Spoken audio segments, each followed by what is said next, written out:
Bonjour, Marc Aladef, je suis ambassadeur Sony pour la Belgique et responsable du Sony Alpha Block où j'ai testé plusieurs centaines d'objectifs pour la monture Sony E. Aujourd'hui, je vais vous parler du A7R5, quelles sont les principales différences par rapport au A7R4, mais également par rapport au A7 IV.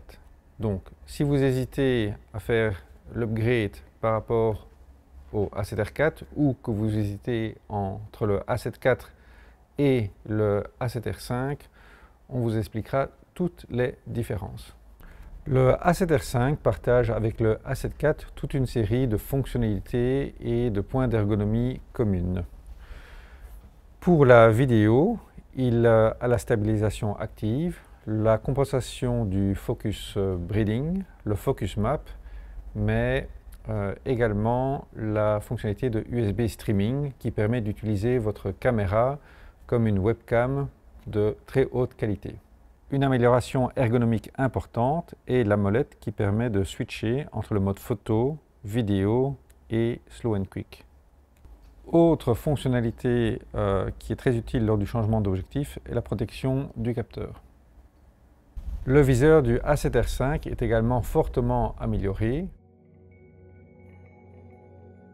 Le A7R5 dispose également des nouveaux menus avec fonctionnalité tactile.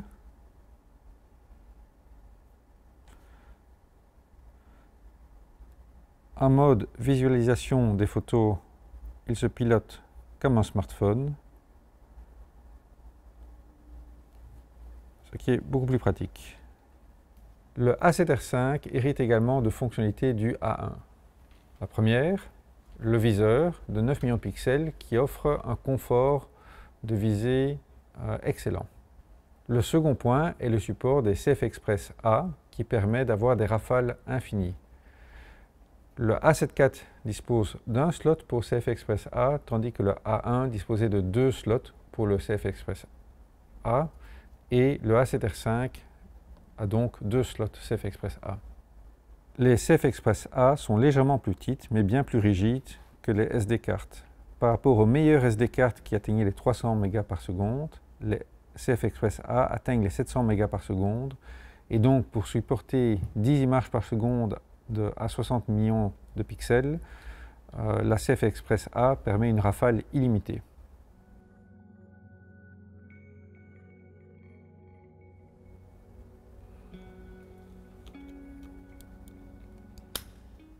Faisons donc un essai de rafale avec la CF Express A et voyons la vitesse à laquelle le buffer se vide.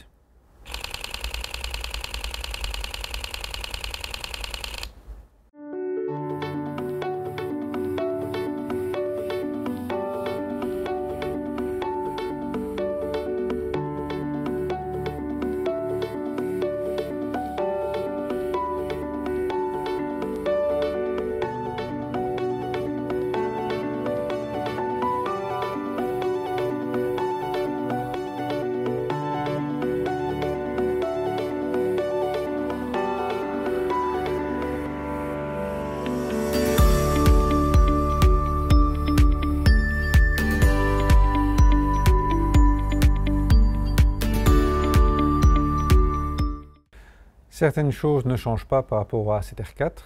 Par exemple, le capteur de 61 millions de pixels qui est déjà largement suffisant pour tous les usages. La rafale à 10 images par seconde. Si on veut mieux, il faut voir un boîtier plus sportif comme le A1. Et le rolling shutter. Si on veut un rolling shutter bien inférieur, il faudra donc se diriger plutôt vers le A1.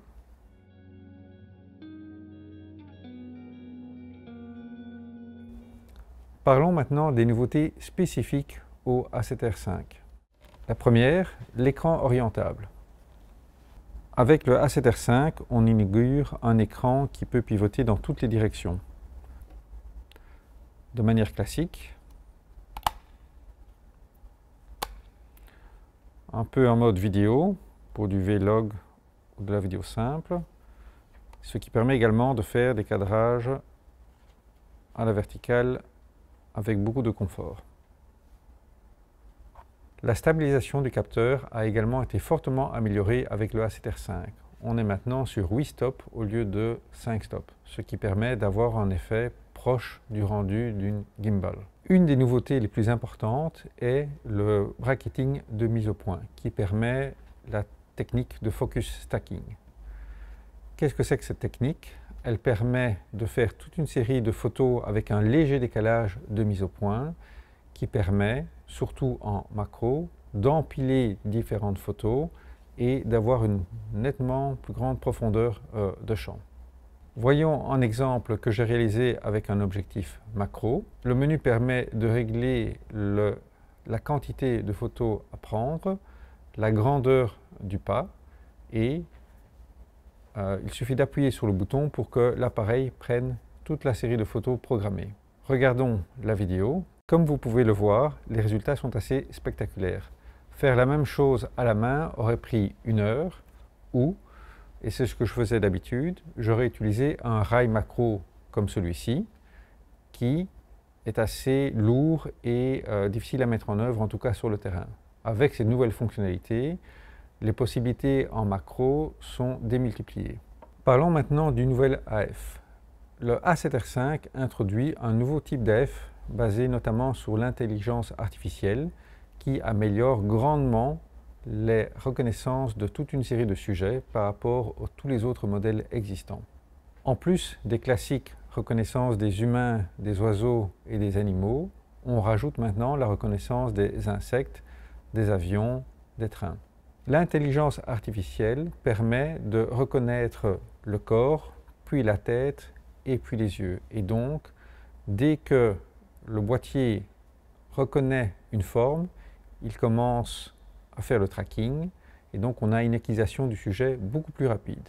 Par rapport au boîtier précédent, où on avait parfois des difficultés à faire la mise au point quand un insecte était derrière une fleur ou un oiseau était entre 2 branches, etc. Ici, on a une reconnaissance parfaite et même si votre oiseau est parmi des branchages dans un arbre, il sera reconnu. Même chose avec un animal de dos, il sera reconnu, d'abord la forme globale, puis le boîtier reconnaîtra la tête et dès que les yeux seront visibles, la mise au point se fera sous les yeux. Tout ça de manière automatique et progressive. Une nouvelle fonctionnalité méconnue dans le A7R5 est la permutation des sujets reconnus. Donc, si vous photographiez une série de 2-3 personnes avec une zone large, vous verrez 3 cadres apparaître. Mais potentiellement, le visage qui sera pris en mise au point, le visage par exemple central, n'est pas celui que vous voulez. Avec le joystick, il y a moyen, dans ce mode-là, de permuter gauche-droite pour passer d'un sujet reconnu à l'autre. Donc, au lieu d'utiliser un spot Flexi Small pour forcer le sujet à reconnaître, en mode large, maintenant, on peut, juste avec le joystick, passer très facilement d'un sujet à l'autre. Dans le menu AF, on trouvera de très nombreuses options pour l'autofocus AI, certaines étant particulières pour les oiseaux et les animaux, d'autres pour les avions et d'autres pour les humains.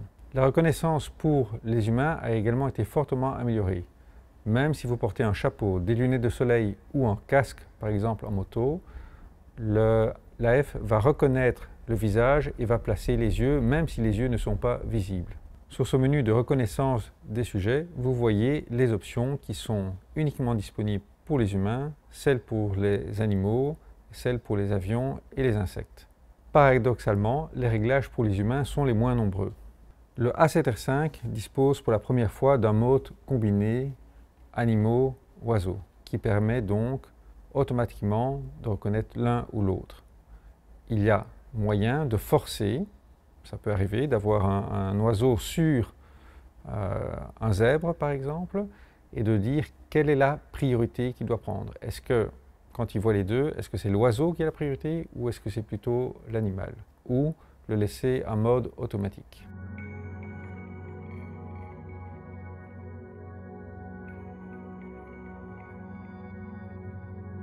Premier réglage, le Tracking Shift Range. Qu'est-ce que c'est? Si on a fait la mise au point, par exemple, sur un vélo avec un spot Flexible Small, mais qu'il n'a pas encore reconnu le visage puisqu'il est centré sur le vélo, il y a moyen avec cette fonction de déterminer s'il doit situer automatiquement sur un sujet reconnu dans une certaine zone. Et donc, on peut régler la sensibilité qu'il ne switch sur le sujet reconnu que s'il est très près, ou si le sujet, même s'il est très éloigné du point de focus, il va quand même switcher dès qu'il y a un sujet reconnu. Cela peut être très utile, par exemple en photo de rue, si finalement on veut photographier une enseigne, quelque chose, qui n'aille pas switcher automatiquement sur un passant, il faudra donc diminuer cette valeur. Si par contre on veut qu'il prenne un sujet humain ou un animal dès qu'il en trouve un dans le cadre, il faudra élargir la zone. Le second réglage est le Tracking Persistence Level, qui permet de définir à quel point l'AF va rester sur le sujet qu'il a commencé à prendre en chasse. Ici, petite différence avec les anciens appareils, le niveau 5 est le niveau le plus sticky, le plus persistant, alors que dans les réglages généraux, AF, qu'on retrouve encore dans le menu, c'était le réglage 1 qui était le réglage le plus persistant, Locked On. Donc ce réglage-là, si utilisé, override les réglages de base. Et donc 5 permettra de suivre votre sujet en permanence. Quand utiliser le Tracking Persistence Level au niveau 1 ou 5? On utilisera le mode 5 et donc le mode très persistant quand on veut vraiment suivre un sujet et ne pas permuter d'un sujet à l'autre. Par exemple, vous voulez photographier votre enfant parmi une foule, on veut toujours que ce soit cet enfant-là et pas un autre. Par contre, on utilisera le level 1 où il permute automatiquement. Par exemple, si l'on photographie un troupeau de chevaux, ce qui nous importe, c'est de photographier la masse et pas un cheval en particulier. Et donc, selon vos besoins, passez du niveau 1, 3 ou 5, selon la scène que vous avez à photographier.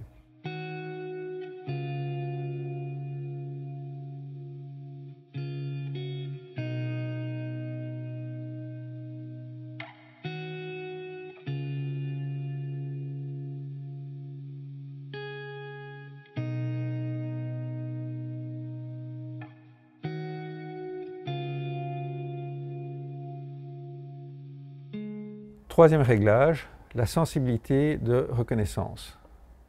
L'AI fonctionne très bien, mais peut être imparfaite, et donc on peut régler le niveau avec lequel l'AI reconnaît ou non un sujet. Si on le règle sur le niveau le plus faible, l'AI devra être sûr d'avoir reconnu le type de sujet pour vraiment faire la mise au point.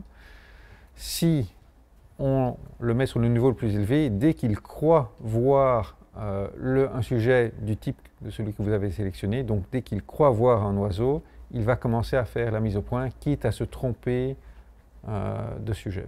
Donc, fonctionnalité à essayer et à régler selon votre pratique. Quatrième réglage, le réglage de quelle partie du corps utiliser pour la reconnaissance.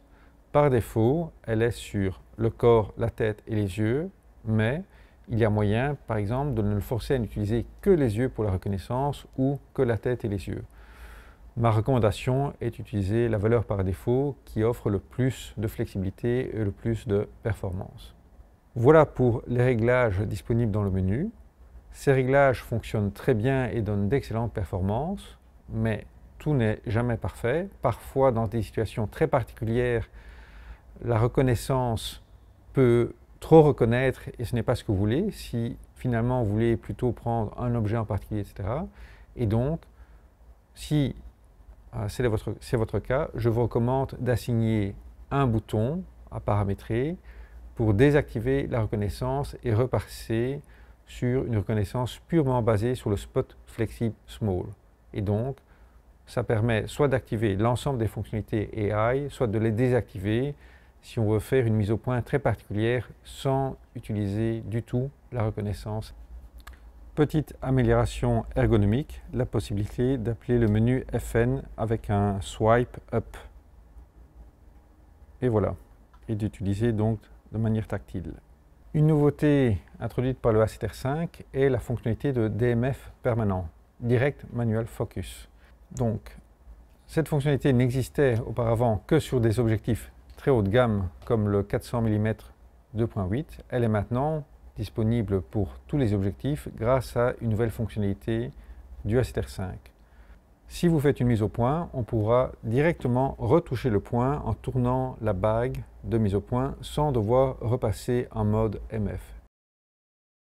Une fonctionnalité très attendue pour les paysagistes, les photographes de nuit est une amélioration de la fonction bulb.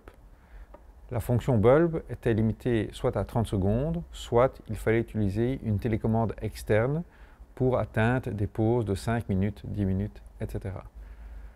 Le A7R5 introduit une fonctionnalité où on peut régler la durée maximum. Le A7R5 introduit donc un paramétrage du mode bulb qui permet d'aller par exemple jusqu'à 900 secondes, donc 15 minutes de pause longue. Et donc plus besoin de télécommande externe. Les 61 millions de pixels sont parfois un peu trop pour de la photographie de famille ou de voyage. Le A7R5 introduit finalement la possibilité d'avoir 3 tailles de RAW, small, medium et large, qui permet pour certaines utilisations où les 61 millions de pixels sont largement superflus, de prendre une taille plus petite tout en utilisant la totalité du capteur. Un menu additionnel qui reprend les réglages principaux, soit de photo, soit de vidéo, est également disponible et permet une meilleure ergonomie.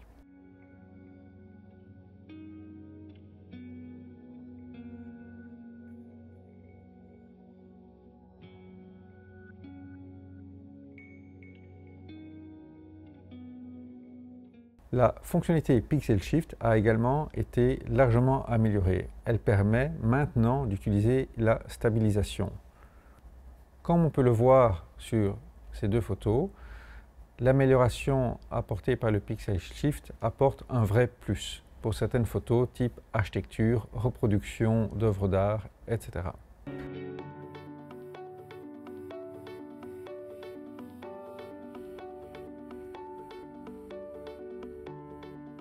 Voilà, c'est tout pour aujourd'hui. J'espère que cette vidéo vous aura aidé à comprendre le A7R5, ses nouveautés et vous aidera dans votre choix de boîtier Sony. Merci, au revoir.